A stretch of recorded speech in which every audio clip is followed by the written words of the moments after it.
اللہ نے یہ دکھا دیا ٹرکی کے اندر، او لوگوں میری قدرت پہ ایمان لاؤ، میری قدرت پہ یقین کرو، اگر میں چاہوں تو طاقت والوں کو زلزلوں میں دھسا کے مار دوں، اور میں چاہوں جسے نہ چلنا ہے نہ بولنا ہے اسے ملبے سے بھی زندہ نکال دو۔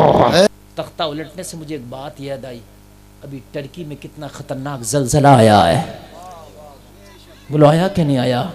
لوگوں بلڈنگیں کی بلڈنگیں تہس نہس ہو گئی، بڑے بڑے مضبوط بلڈنگیں تہس نہس ہو گئی، زمین پھٹ گئی، بلڈنگیں زمین دوز ہو گئی، 100 گھنٹے کے بعد ملبے سے لاشیں نکالی جا رہی ہے۔ اپنی بلڈنگوں پر ناز کرنے والوں کان کھول کے سن لو، اگر اللہ اشارہ کر دے زمین کو تو 1 سیکنڈ نہ لگے گا تیری مضبوط بلڈنگ بھی تہس نہس ہو جائے گی۔ بے شک عذاب الہی دور نہیں ہے، یہ تو مصطفیٰ کا کرم ہے کہ تو بچا ہوا ہے، ورنہ عمل اس قابل نہیں کہ بچا جائے۔ اور ہر وقت نشانے پر ہے، ہر وقت نشانے پر ہے۔ ایک پہاڑ ہے جس کا نام ہے کوہ قاف، وہ اتنا بڑا ہے، اتنا بڑا ہے، اس کی شاخیں پوری زمین پر ہیں۔ توجہ کرنا، اس کی شاخیں کہاں ہیں؟ پوری زمین پر ہے کوہ قاف کی شاخیں، پوری زمین کو اس نے گھیرا ہوا ہے۔ بس وہ حکم دیتا کوہ قاف کو جس جگہ زلزلہ لانا ہوتا ہے کہ ذرا اس جگہ اپنی شاخوں کو، اپنی جڑوں کو ہلا۔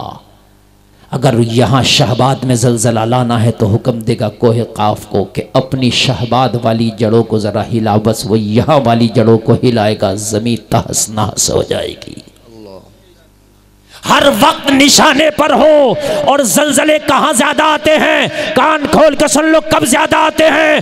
اللہ کے رسول نے فرمایا تھا کہ جب گناہ دنیا میں زیادہ ہو جائیں گے، ناچ گانے زیادہ ہو جائیں گے، بے حیائی زیادہ ہو جائے گی، عریانیت زیادہ ہو جائے گی، تو زلزلے آئیں گے۔ کیا سمجھتے ہو؟ ترکی میں بے حیائی ہے، تیرے انڈیا میں نہیں ہے بے حیائی، تیرے انڈیا میں نہیں، تیرے گھر تک میں ہے۔ خوف خواہ خدا سے کہ زلزلہ نہ آ جائے، اللہ خوف خواہ خدا سے۔ لاشیں تک نہیں مل رہی ہیں، لاشیں۔ جو لوگ اس زلزلے میں شہید ہوئے ایمان کی حالت میں دعا کرتا ہوں اللہ تعالیٰ ان کے درجات میں بلندیاں عطا فرمائے۔ آمین۔ ہمارے بھائی ہیں، دعائیں کرو ان کے لیے نمازوں میں، لیکن تم تو نماز بھی 2 ٹائم کی نہیں پڑھ کے ان کے لیے دعا کی ہوگے کہ یا اللہ ان کی تو حفاظت فرما، مدد فرما۔ بڑا خطرناک زلزلہ تھا لوگوں۔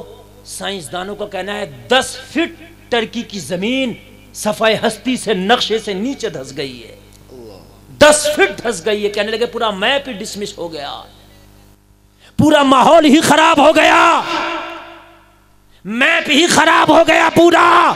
10 فٹ زمین، اور اللہ کے لیے کوئی مشکل نہیں ہے، وہ چاہے تو 1000 فٹ زمین کو دھسا دے۔ اور ایک بات بتاؤں میں، ایک بات اور دیکھنا، تمہارے پاس بھی کلپ آ رہی ہوں گی۔ 100 گھنٹے کے بعد لاشیں نکل رہی ہیں، اور 100 گھنٹے کے بعد زندہ بھی نکل رہے ہیں۔ میں غلط تو نہیں کہہ رہا ہوں؟ لاشیں بھی نکل رہی ہیں، زندہ بھی نکل رہے ہیں۔ اور زندہ کون نکل رہے ہیں؟ نوجوان زندہ نکلے تو قوال کی بات نہیں، چلو طاقت کچھ اپنے آپ کو بچایا ہوگا۔ وہ شیر خوار بچے کہ جو ابھی چلنا بھی نہیں جانتے تھے، بولنا بھی نہیں جانتے تھے، ماؤں کی گود میں تھے، زلزلہ آیا، زمین دھسی، ان کی بلڈنگیں گری، ماں مر گئی، مگر بچہ 100 گھنٹے کے بعد بھی زندہ نکال لیا گیا۔ اللہ نے یہ دکھا دیا ٹرکی کے اندر، او لوگوں میری قدرت پہ ایمان لاؤ، میری قدرت پہ یقین کرو، اگر میں چاہوں تو طاقت والوں کو زلزلوں میں دھسا کے مار دوں، اور میں چاہوں جسے نہ چلنا ہے نہ بولنا ہے اسے ملبے سے بھی زندہ نکال دو۔ زندہ باد، زندہ باد، ماشاءاللہ۔ یہ میری قدرت حق بات ہے، کاملہ ہے، میں اسے چاہوں تو زندہ نکال دوں۔ بے شک اللہ نے نکالا زندہ، اور نکل رہے ہیں۔ تو میرے بھائیو تم اپنے آپ پہ یہ نہ کرو کہ میری جوانی ہے، میرا مکان مضبوط ہے، نہ موت اللہ چاہے تو تیری جوانی میں بھی آ جائے گی۔ اللہ فضل فرمائے، زلزلے آئیں گے، اور قیامت کی نشانیوں میں سے ہے یہ زلزلے۔ اور ایک بات اور بتاؤں، میں آج ان سے افضل بھائی سے کہہ رہا تھا، میں کہہ رہا تھا کہ فروری میں جو ابھی فروری شروع ہوا یہ، اس وقت دن میں بڑی تیز ہوائیں چل رہی ہیں۔ میں نے کہا یہ ہوائیں تو جب گیہوں پکنے پہ آتے تھے اس وقت ہوتی تھی، دیکھا ہوگا چاچا لوگ آپ نے، جب گیہوں گدے ہوتے اس ٹائم چلتی تھیں یہ تیز ہوائیں یار، یہ اس موسم میں تو اتنی تیز نہیں چلتی تھیں جو چل رہی ہیں. بات ہے کہ نہیں؟ میں نے کہا موسم کا مزاج بدلا بدلا اس بات کا سنکیت ہے کہ پوری پرتھوی کا مزاج بدلا ہوا ہے.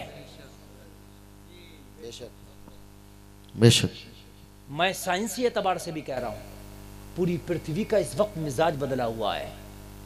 ابھی اگر یہ ہوا چلنا بند ہو جائے نا تو دن میں اتنی گرمی ہے کہ آپ کو بغیر فین کے نہیں رکا جائے گا، بہت تیز دھوپ ہے. یہ بھی مزاج بدلا ہوا ہے، ورنہ فروری کے لاسٹ تک اچھی خاصی سردی رہتی تھی. آپ کو پتہ نہیں ہے ادھر تبت کے علاقے میں جو انڈیا اور چائنا کا وارڈر ہے، سمجھ رہے ہیں آپ، یہ جو علاقہ ہے ادھر 2000 برف کے پہاڑ ہیں. کدھر کتنے؟ زور سے بولیے. 2000 برفیلے پہاڑ ہیں. ان میں کے تقریباً 200 پہاڑ ایسے ہیں کہ موسم کا مزاج بدلنے کی وجہ سے پگھل رہے ہیں. بڑی لیٹسٹ بات بتا رہا ہوں، جو سن لیجئے، جو جنرل نالج کی میں بات بتا رہا ہوں. موسم کا مزاج بدلتا ہے نا تو پرتھوی کا ہی مزاج بدل جاتا ہے. مزاج بدلنے سے ہی کام الٹا سیدھا ہوتا. بارشیں غلط وقت پہ آتی ہیں، زلزلے شروع ہو جاتے، برفیلے پہاڑ پگھلنے لگتے. اس لیے کہ فریج میں آئس کریم رکھ دو، موسم کا مزاج وہاں ٹھنڈا ہے، آئس کریم رہے گی. لائٹ چلی جائے، فریج کے اندر کا مزاج موسم کا بدلنے لگے گا، پگھل جائے گا. موسم کا مزاج بدل رہا ہے. تبت کے علاقے کے 200 پہاڑ پگھل رہے ہیں.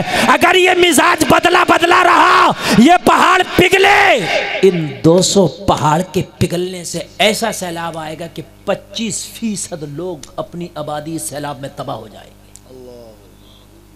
خالی 200 پہاڑ پگھل جائے. 2000 پہاڑ ہیں ایسے، صرف 200 پہاڑ. ایک پہاڑ اگر برف کا پگھل جائے نا، ایک پہاڑ، تو کئی ضلعوں کو کافی ہے وہ ڈبونے کے لیے. آپ دیکھتے ہیں پہاڑوں سے جو جھرنے گر رہے ہیں، کوئی بمبیاں تھوڑی ہیں، بورنگ تھوڑی ہیں وہاں پانی دینے کے لیے، وہاں اوپر سے برف پگھل کے گر رہی ہے. سمجھ رہے ہیں؟ لگاتار وہ چل رہے ہیں، ندیاں چل رہی ہیں ان سے. اور پورا ہی پہاڑ اگر پگھل جائے تو کیا ہوگا؟